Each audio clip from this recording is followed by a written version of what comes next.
Okay, let's unpack this.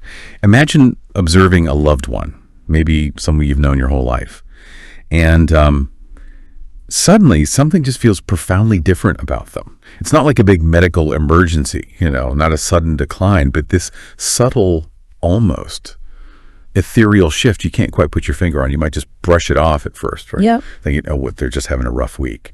That's kind of what Margaret thought initially about her 78-year-old husband, Harold. I mean, sure, he was feeling more tired than usual, which, okay, for a man his age, not totally unexpected. But Margaret, well, she had that intuition, didn't she? The kind you get from a lifetime together. She sensed something much deeper. She described this distant yet incredibly peaceful quality in his eyes, like he was already seeing beyond the veil of this world, looking at horizons she couldn't access. Have you ever experienced that? Looked into someone's eyes, maybe an older relative, and felt like they were somewhere else entirely, like completely present, but also traveling in another reality, even sitting right beside you. That profound, almost luminous disconnection Margaret saw. Well, it was unsettling at first, because it just defied explanation, didn't it? Left her feeling kind of adrift. So today we're doing a deep dive into something really profound, something everyone encounters eventually, but it's so often unspoken in our culture. We're calling it the 5 silent warnings of end-of-life transition. Though actually, warnings isn't quite the right word, is it? It makes them sound dangerous. They're more like significant signals, a kind of ancient universal language, something that medical professionals, especially folks in hospice and palliative care, they've quietly observed this stuff for decades. But, it's rarely discussed openly, really transparently with families. And that leaves so many people, like Margaret, navigating this really sacred time, feeling confused and, frankly, scared. It's almost like our society when we fight so hard against illness and death, which is often commendable, of course. But in doing that, we sometimes inadvertently overlook or maybe even dismiss these natural rhythms, these gentle signposts guiding a soul towards, well, whatever's next. So our mission with this deep dive, we really want to transform how you understand these subtle but incredibly meaningful signals. We want to empower you, maybe as a caregiver or just as a loved one, to recognize these critical signs. Not as terrifying symptoms of decline that you have to fear or fight against or fix, but maybe see them as beautiful, profound communications, like messages from a soul that's actively getting ready to transition. Look, this isn't about giving up hope when someone's ill. Not at all. Quite the opposite, actually. It's about cultivating a deeper, more compassionate wisdom. So you can support one of life's most sacred passages with, grace and presence. We'll explore how these subtle cues, the ones often missed or misinterpreted, are actually part of a natural, graceful process, like an innate intelligence within the body and soul, starting preparations for that final journey long before any obvious physical decline really kicks in. And these signals, once you understand them, they can offer immense peace. They can transform fear into acceptance, anxiety into a really profound connection. This deep dive, we hope, will give you the knowledge to support your loved one with informed love, unwavering presence, letting them complete their journey with dignity and peace, just like Margaret eventually learned to do for Harold.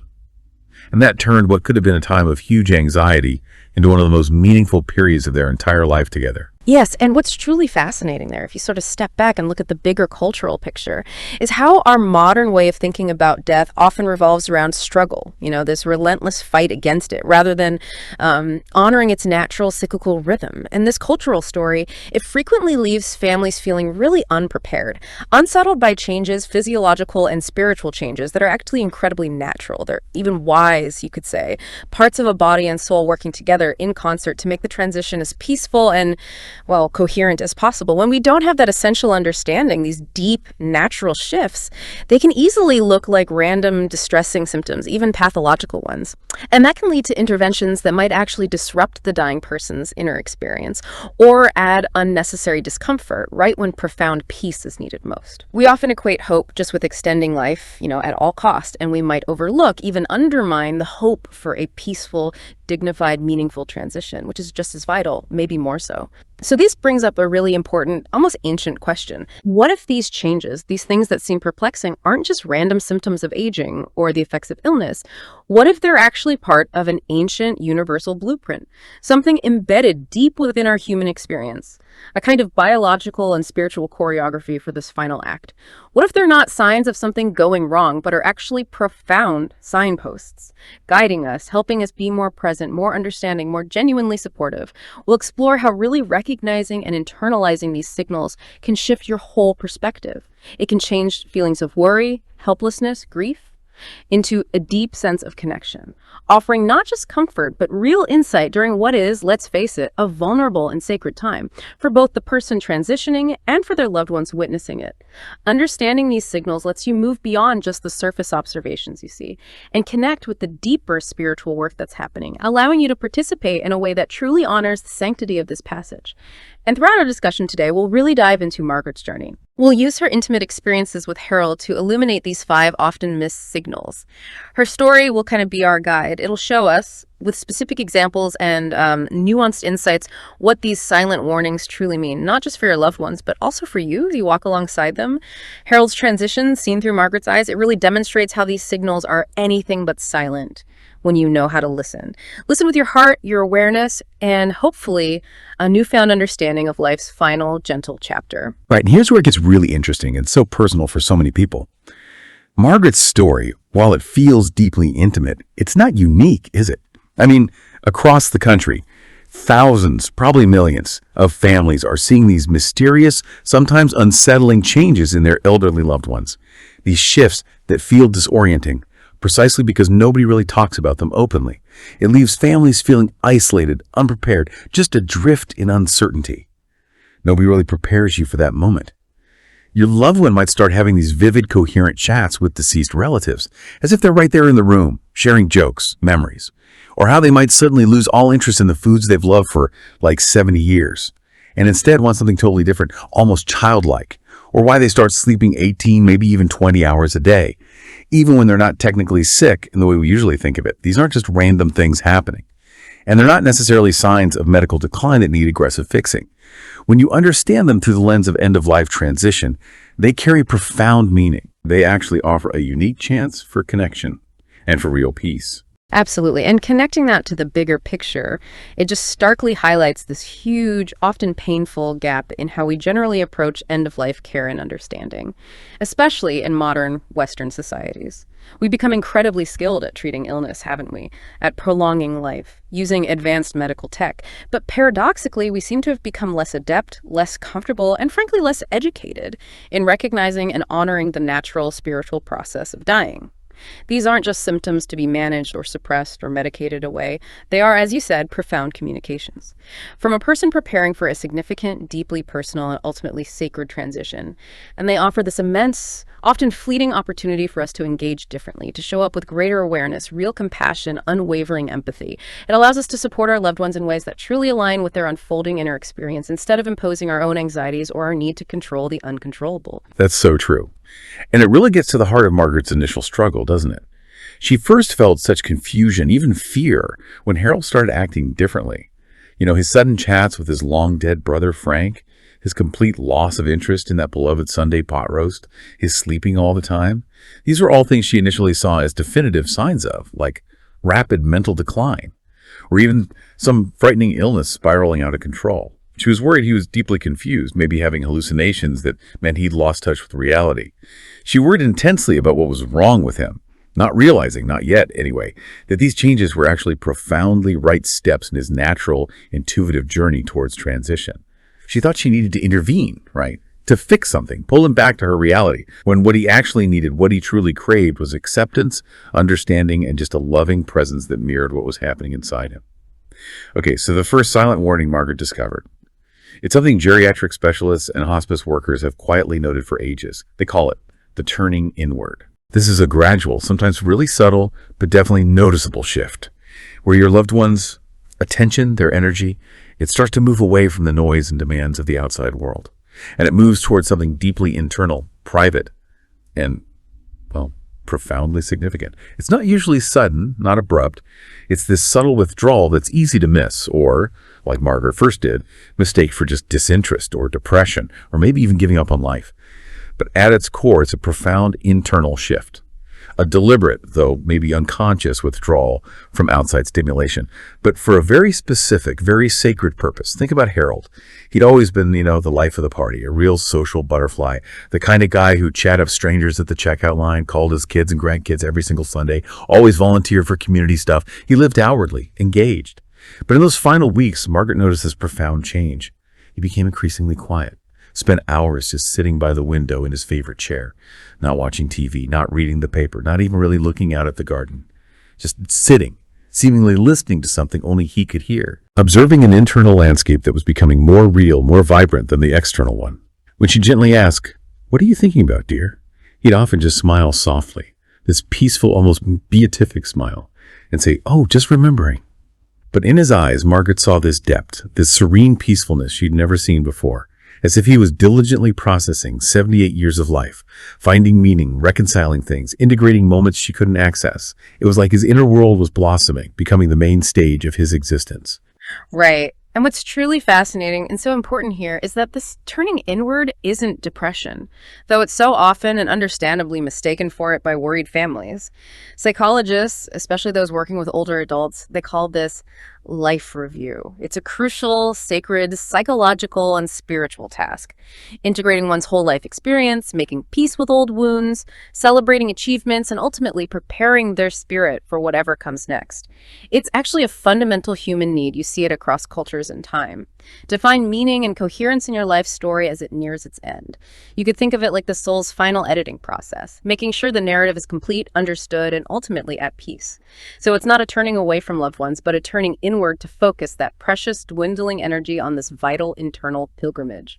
And this deep inner work, it requires immense focus and peace, which is exactly why the demands of the external world start to fade into the background. So what you might see. Your elderly loved one becomes noticeably less interested in current events, maybe less involved in family drama, or even the daily logistics of appointments and errands.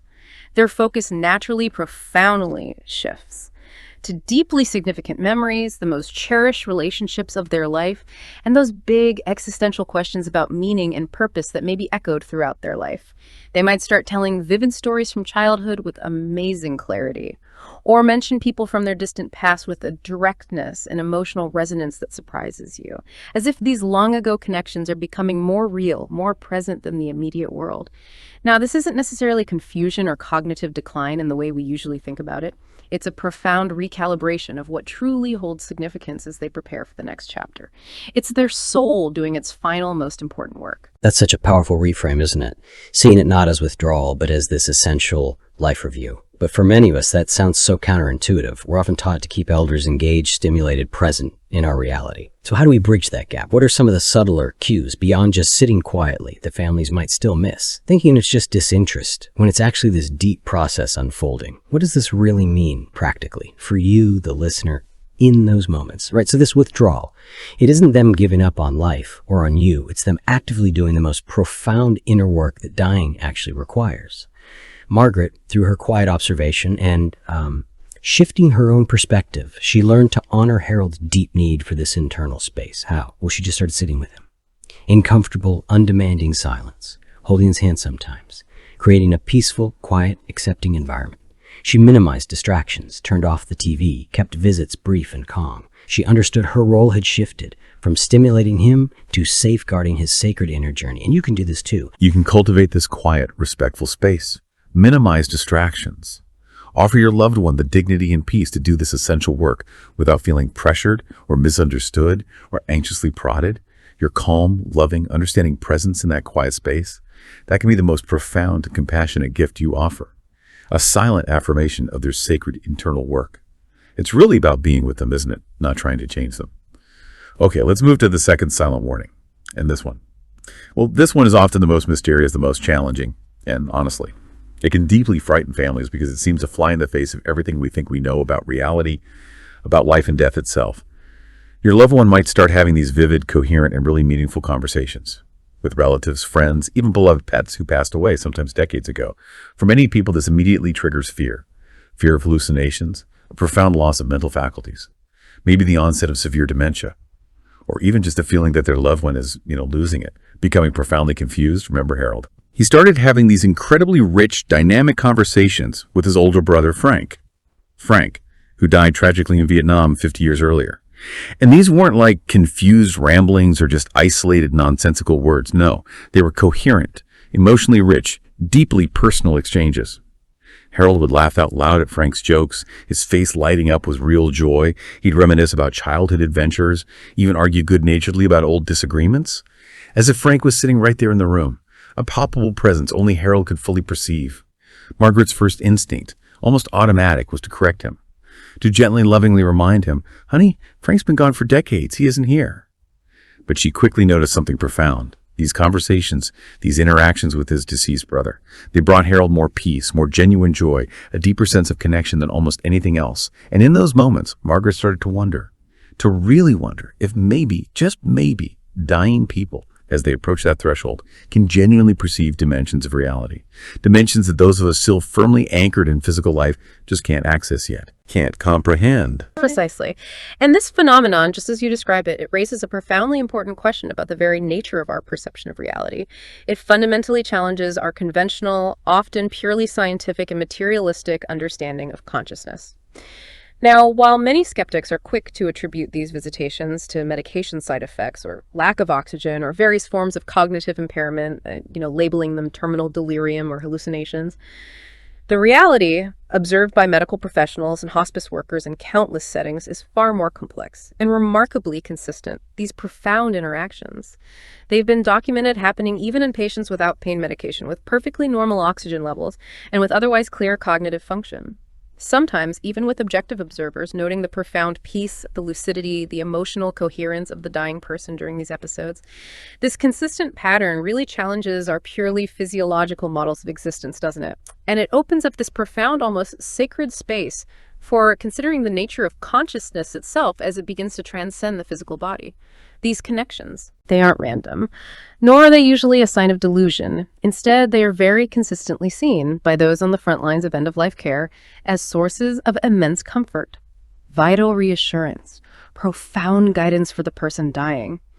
Take Harold talking to Frank. He found immense peace when Frank apparently assured him, with what Harold describes as total clarity, that dying didn't hurt, that it was actually peaceful, beautiful, a natural continuation. Now, that kind of interaction, that spiritual hand-holding from loved ones who've gone before, it can miraculously alleviate fear. It can bring a deep sense of readiness, cultivate an acceptance of death that is incredibly valuable for the dying person and also for the family witnessing it. This consistent phenomenon strongly suggests that individuals nearing death might indeed be perceiving broader dimensions of reality, what some cultures call the thin veil. Dimensions that are, for now, inaccessible to those of us still fully anchored to physical life, allowing them to experience a more expansive, multidimensional reality as they gently prepare to transition. That's such a crucial point about the consistency and the comfort these experiences bring. Because, for so many of us, our immediate reaction would be to try and fix it, to bring them back to our reality. So what does this all mean for you, our listener?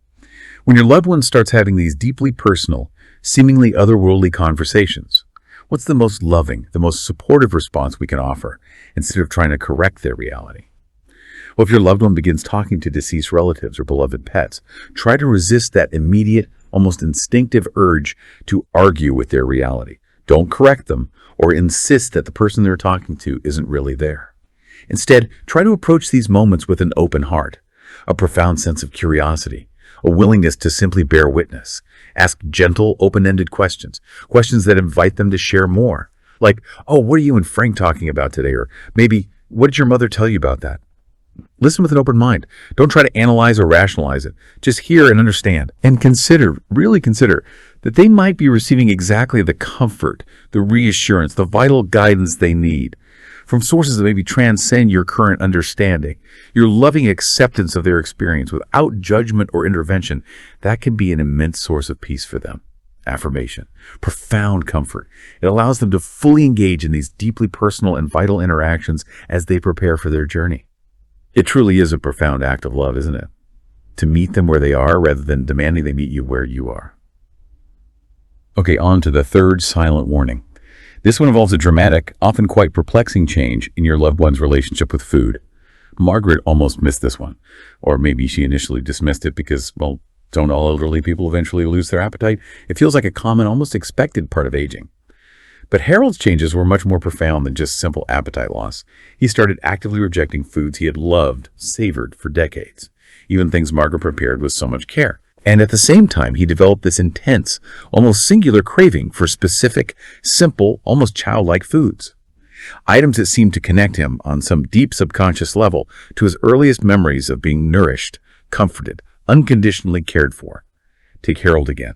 This was a man who, for 30 years, requested Margaret's famous pot roast every single Sunday.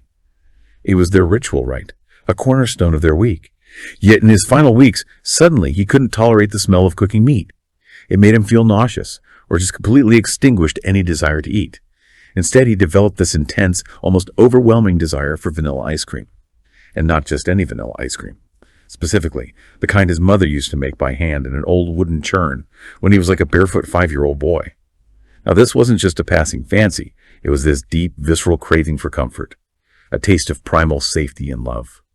Margaret said he would just light up like a child when she put a bowl of that specific vanilla ice cream in front of him. He'd eat it with a joy that went way beyond just satisfying hunger. Exactly. And this phenomenon, it isn't solely about declining taste buds or digestive issues, though sure, those physiological changes can play a part. But if we connect this to the bigger picture, there's a deeper biological wisdom at play here.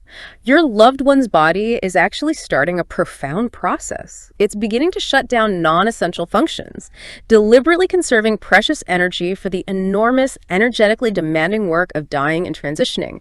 Digestion, for instance, is incredibly energy intensive. The body instinctively starts redirecting its dwindling resources away from it. So consequently, people nearing the end of life instinctively gravitate toward foods that provide comfort, are easy to digest, offer simple nutrition, and crucially, don't require much digestive effort. And this often draws on the deepest parts of their memory for solace, for a return to basic nurturing experiences. So what you might see, they lose all interest in complex flavors, maybe spicy foods, heavy, rich meals. They find them too overwhelming, too demanding energetically, or just unappealing to their changing system. Instead, they might crave bland, soft, sweet foods that evoke cherished childhood memories. Or simple, comforting things requiring minimal effort. This could be a strong desire for something as simple as plain chicken broth and crackers. Or, like Harold, that very specific ice cream linked to a powerful memory. They might only want these specific items. Or, as the transition progresses further, they might begin to refuse food entirely for days at a time. Now, all these profound changes, they are not a cause for alarm. They are actually your loved one's wise body making deliberate, innate adjustments. Adjustments that profoundly support their transition rather than fighting against it. It's like it's following an ancient biological blueprint for gently preparing to let go of physical existence and all its demands. Wow, that insight about the body redirecting energy. It's really powerful, isn't it? It offers such a comforting explanation for what can otherwise feel like a really worrying symptom. It completely shifts the perspective from, oh no, they're not eating enough, to, their body's being wise. So what's the practical, loving takeaway for you, the caregiver, when you're facing these dramatic shifts in food preferences? How can we best support them through this without feeling like we're somehow failing to nourish them properly?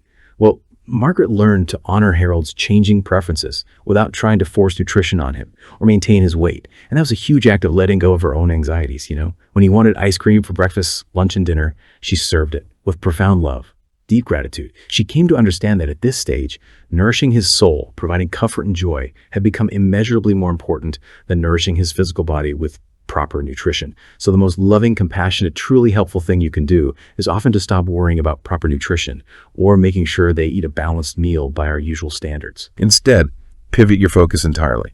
Offer comfort and joy through whatever foods they desire, even if it's just a spoonful of that specific vanilla ice cream. This shift in focus, it dramatically reduces stress for both of you. And more importantly, it profoundly honors their deepest needs as their body wisely prepares for its final release. It really comes down to unconditional love, expressed through comfort, not control. Okay, the fourth silent warning. This one is maybe the most noticeable, but at the same time, the least understood thing families encounter. Your loved one begins sleeping for extraordinarily long periods. We're talking 18, maybe 20 hours a day. And crucially, when they are awake, they often seem to exist in this profound, almost ethereal, dreamlike state, gently bridging sleeping and waking consciousness. It's like they haven't quite fully returned to our dense physical reality, but are sort of lingering somewhere in between. This is a huge dramatic increase in sleep and this altered waking state. It can be quite alarming, deeply disorienting for families if you don't understand the purpose behind it. Harold, for instance, he'd sleep peacefully from, say, 7 in the evening right through till noon the next day. Then he'd wake for maybe just a few hours of quiet conversation or gentle activity, and then drift back to sleep for another long, profound stretch. Margaret initially found this deeply worrying. She feared something was medically wrong, maybe a coma setting in, a stroke, some neurological emergency that needed immediate action. She worried this extreme lethargy meant something terrible was happening, that she needed to keep him awake, stimulate him, pull him back into full consciousness. She kind of struggled against it at first, believing she needed to actively do something to counteract this overwhelming sleepiness. But she soon learned, through observation and the wisdom of hospice care, that her initial fears were actually, well, deeply misplaced. Yes, and what's truly fascinating here, and actually profoundly comforting when you understand it, is that hospice nurses, spiritual caregivers, they consistently explain this. This extreme sleepiness is actually one of the body's most compassionate and intelligent mechanisms for easing the transition from life to death.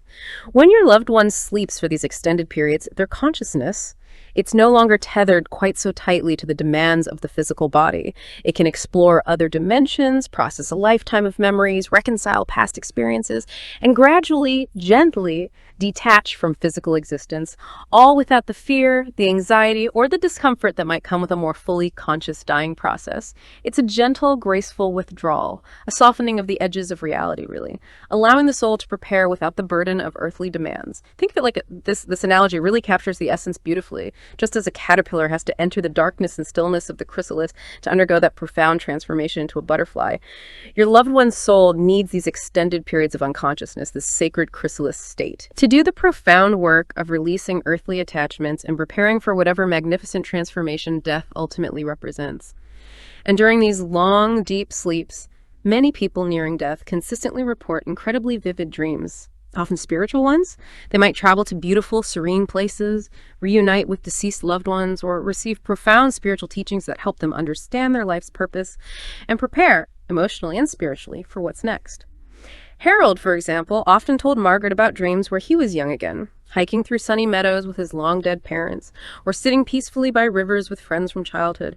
And these dreams, he said, brought him such profound peace, joy, a sense of effortless freedom, that Margaret, after hearing his story, started to see his extended sleeping not as a worrying symptom to fight, but as a truly precious gift, a vital part of his preparation. His dreams were becoming his new reality. That analogy of the chrysalis, wow, it's incredibly powerful. It paints such a beautiful picture of what's happening underneath the surface, doesn't it? It really reframes sleep from just a sign of decline to a stage of profound transformation. So what does this all mean for you, the listener? When your loved one enters these extended periods of sleep and these dreamlike states, how can we best honor this sacred process without feeling helpless or maybe guilty for not doing more? Right. If your loved one is sleeping much, much more than usual, try to resist that urgent, almost ingrained need to wake them frequently, for meals, meds, even just for conversation. Trust. Deeply trust that their consciousness is doing exactly what it needs to do, performing vital, unseen work in those deep states. Use their brief waking moments when they happen to offer gentle presence, a loving touch, perhaps a soft word or a shared memory, whatever comfort they seem to request. Rather than trying to pull them back into a level of activity or engagement they're clearly no longer meant to sustain. Honor their profound need for rest and internal exploration.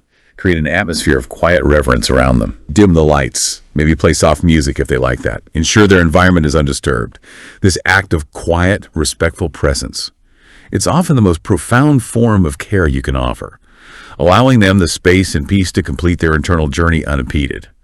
And now we arrive at the fifth and perhaps the most profound, most spiritually resonant silent warning. It's the one which Margaret, in the depths of her observation and love, came to think of simply as the light. This is a subtle yet utterly unmistakable change in your loved one's entire energy, their presence, their very being. It's a shift that makes them seem somehow more luminous, more profoundly peaceful, more connected to something vast and larger than ordinary human existence. It's not something you can easily describe in clinical terms, is it? But it's deeply, viscerally felt. A perceptible shift in their aura, their presence, their very wisdom that just emanates from them, touching everyone in the room. In Harold's very final days, Margaret started to notice this soft, almost ethereal radiance about him. His skin seemed to glow with a gentle warmth that had nothing to do with the lighting in the room or anything. His eyes, which had earlier held that distant quality, now developed this astonishing clarity and depth, like deep mountain lakes, reflecting immense peace, profound understanding. His entire presence began to emanate this kind of serene, unshakable wisdom that calmed everyone who came to visit. People would remark, almost in hushed tones, how peaceful he seemed, how his very presence felt comforting, uplifting, even as his physical body was clearly growing weaker, more frail.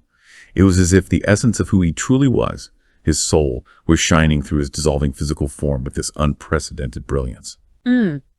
Yes, this phenomenon, this luminous quality, it raises a really important, deeply philosophical question, doesn't it? What can we perceive? What can we intuitively know beyond the purely scientific, the physically measurable, the objectively provable? This luminous quality. It isn't something you can photograph. It's not quantifiable by medical instruments, and yet it is so consistently reported, often with remarkable similarity in descriptions by hospice workers, spiritual caregivers, and family members. Once they know what to look for and allow themselves to feel it, it's as if your loved one's pure soul, their deepest spiritual essence, is beginning to shine through their physical form more brightly, with less obstruction, perhaps, as they prepare to release their earthly body and fully become, or return to, pure spirit. It's like a spiritual effervescence, a tangible preview of the profound transition that is soon to come. The spirit becoming dominant over the flesh, you might say. Harold's voice, Margaret noted, in these final days became incredibly gentle. His movements, despite his physical weakness, seemed more graceful, imbued with this quiet dignity. His words, though sometimes few, carried immense weight, profound significance, often felt like messages from a higher realm of understanding. Like when Harold looked at Margaret, for example, and gently told her that love, true love, was the only thing that really mattered, and that all their worries and fears over the years had been, in the grand scheme, unnecessary because they were always held by something infinitely loving and wise. Margaret said she felt like she was receiving a sacred teaching, a profound, direct message, not just from her husband, but from the universe itself.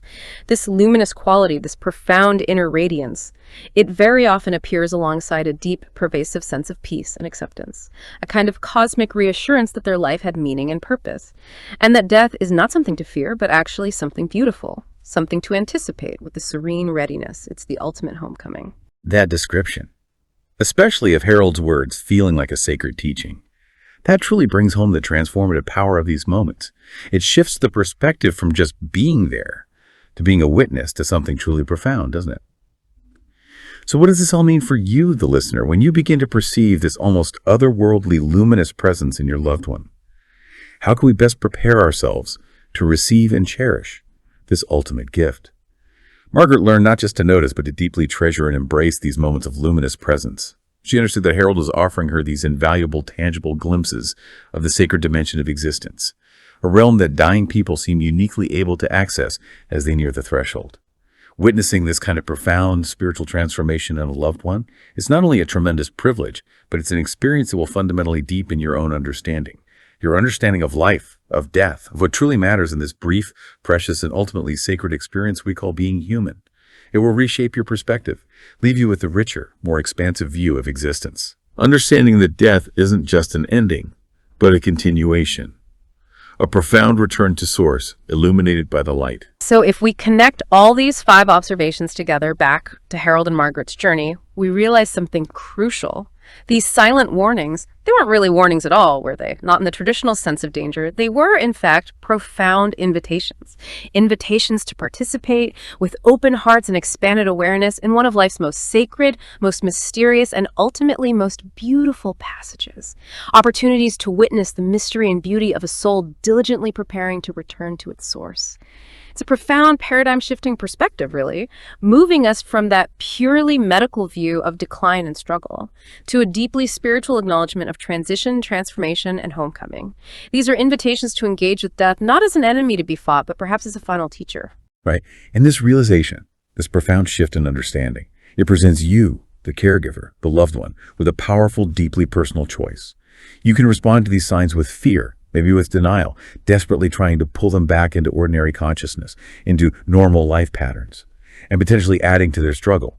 Or you can choose to respond with profound love, deep reverence, unwavering acceptance, consciously creating the space necessary for their natural dying process to unfold with inherent dignity, profound peace, and grace.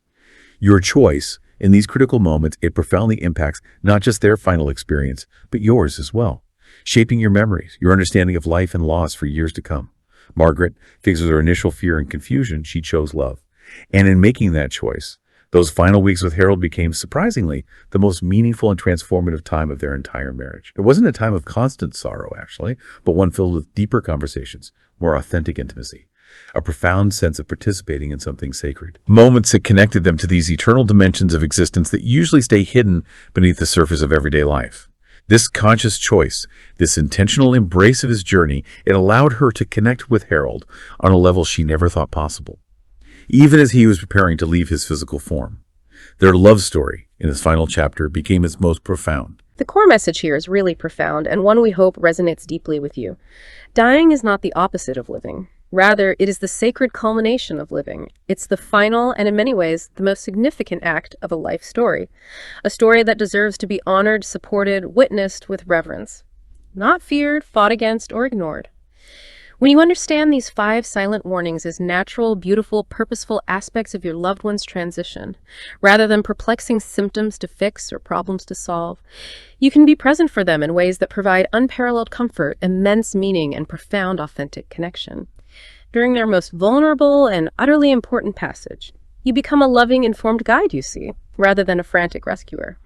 Your elderly loved one in these precious final weeks and days, what they need most is your calm, unwavering presence, your loving acceptance of their unfolding reality, whatever that looks like, and your courageous willingness to simply witness their sacred journey without trying to change it, or stop it, or force your own expectations onto it. The greatest, most selfless gift you can possibly give someone who is dying is that profound permission to let go with grace, coupled with the unwavering assurance that they are deeply, eternally loved, and that their life had, and continues to have, profound meaning and purpose.